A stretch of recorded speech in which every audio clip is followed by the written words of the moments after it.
নাগের বাজার মোড়, হোর্ডিংটা লেখা থাকবে। এপাশে টপ অ্যান্ড ডেকর, উপরে এই ঘুরিয়ে নিলাম।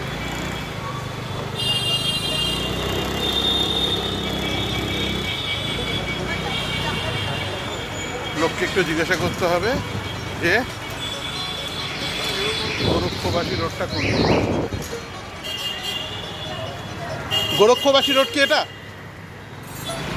এই প্রথম বাদিক, এই এগোচ্ছি গোরক্ষবাসী রোড।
অজিতেশ মঞ্চ।